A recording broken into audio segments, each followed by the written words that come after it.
En este video hablaremos de los suplementos de proteína aislada, entonces iniciaremos con su clasificación. Estos se clasifican en dos grandes grupos: suplementos que proveen solo proteínas, es decir, que en su contenido más del 90% está constituido por este macronutriente. En este grupo entran los suplementos de proteína aislada.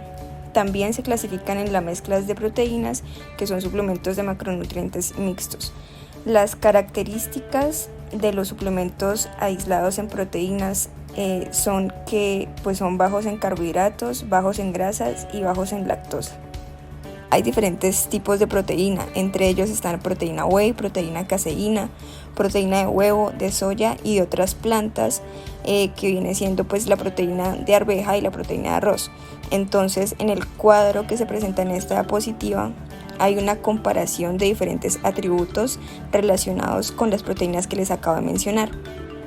Entonces, en cuanto a la proteína animal, esta vendría siendo la proteína whey, proteína caseína, proteína de huevo.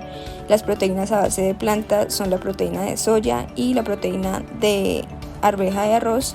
En cuanto al valor biológico, todas las proteínas tienen un alto valor biológico, excepto las proteínas a base de plantas como las arvejas y el arroz.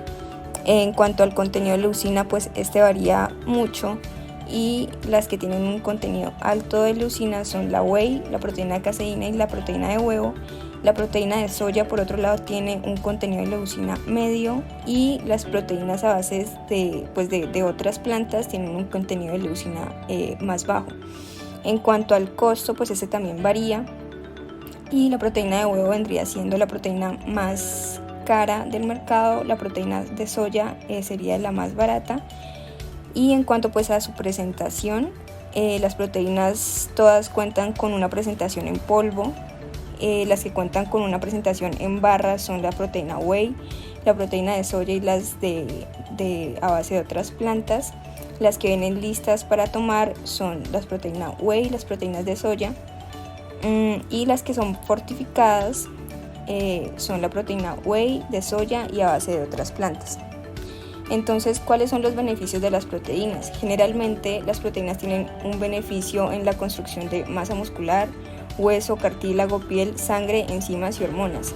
Pero en atletas también les ayudan a construir y a mantener el músculo, ayudan a su recuperación y a la saciedad. Entonces, ¿cuáles serían las situaciones en las que es apto usar suplementos de proteína? Primero, si una fuente alimentaria no es práctica por motivos de tiempo, viaje o almacenamiento. También si se requiere aumentar el contenido de proteína de alimentos que son naturalmente bajos en este macronutriente. Si se requiere una proteína de rápida digestión, también se usan estos suplementos, y si hay poco apetito. Por último, se requiere el uso de estos suplementos si hay mayores objetivos de proteína debido a un proceso de pérdida de masa grasa en el que se necesita mantener la masa muscular.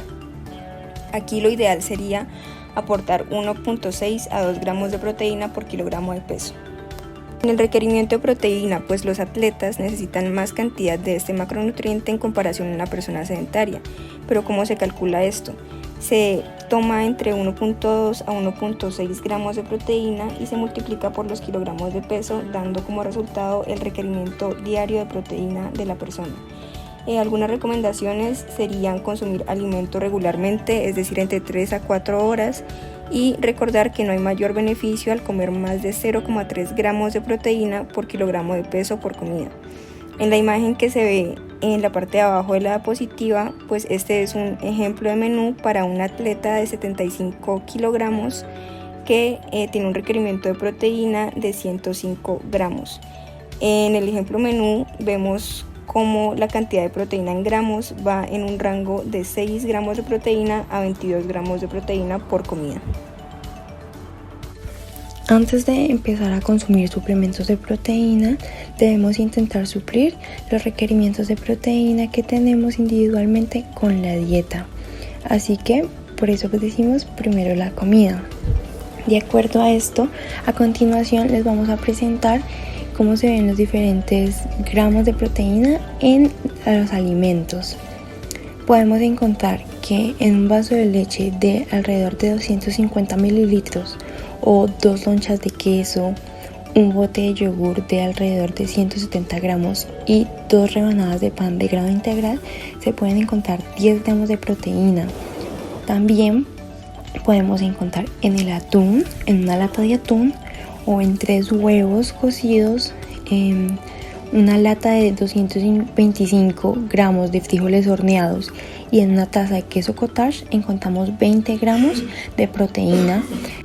Finalmente, en el pollo, en el filete y en el salmón, en 100 gramos de cada uno de estos y en una taza de tofu de 250 gramos podemos encontrar 30 gramos de proteína, lo cual presenta pues un alto nivel de proteína en estos alimentos. También debemos tener en cuenta algunas consideraciones para su uso. Inicialmente debemos conocer que las proteínas no pueden tener el mismo impacto sobre la saciedad que los alimentos que consumimos nosotros, los alimentos sólidos. Así que estos no van a generar menor saciedad, vamos a tener, digamos, hambre en un menor tiempo. Tampoco debemos como dejarnos atrapar por los reclamos publicitarios, ya que pues entre más larga sea la lista de ingredientes, mayor va a ser como el riesgo de dopaje en el caso de los deportistas. La diferencia pues entre los concentrados de proteína de suero, los aislados y los hidrolizados pues también van a aumentar como su costo, así que pues esta consideración es bastante importante al momento de empezar a consumirlos. Otra de las consideraciones es que estos tipos de suplementos pueden contener nueces, soya, leche o algún otro alimento alérgeno que algunos atletas o deportistas deben evitar.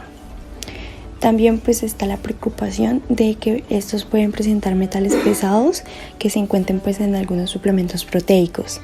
Finalmente, última y no menos importante, es que esto puede como carecer de algunos nutrientes presentes que están en forma natural de algunos alimentos, como lo pueden ser el contenido de calcio. En estos suplementos el contenido de calcio pues son bajos, muy bajos, incluso si son pues derivados de algunos productos lácteos. Finalmente les presentamos la referencia acerca pues de este video y muchísimas gracias por la atención.